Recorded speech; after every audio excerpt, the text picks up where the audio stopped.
Welcome to another smart helmet accessory video from the Helmet Shop. My name is Matt, and today we will be featuring the DKS 238 clear anti-fog insert that fits the HJ-31 shield for the i10 and the i70 helmets.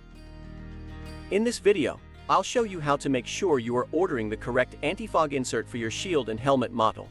And we'll demonstrate how to properly install the DKS 238 insert on an HJ-31 shield.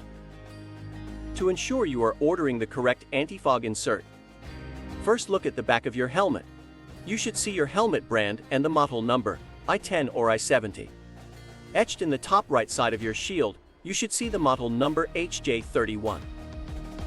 Touching only the outer edges of the insert, carefully remove the insert from the packaging. The insert has a yellow film on one side. Avoid touching the side of the insert without the yellow film. Do not remove the yellow film until the last step of the installation.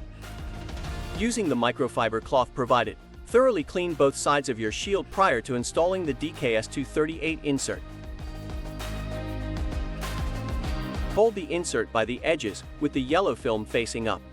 Align the notch on the right side with the right inner pin of the HJ-31 shield, touching only the edges of the insert.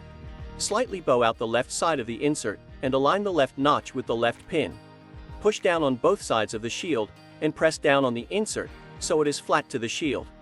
Once the insert is in place, remove the yellow film from the insert before use and inspect your work.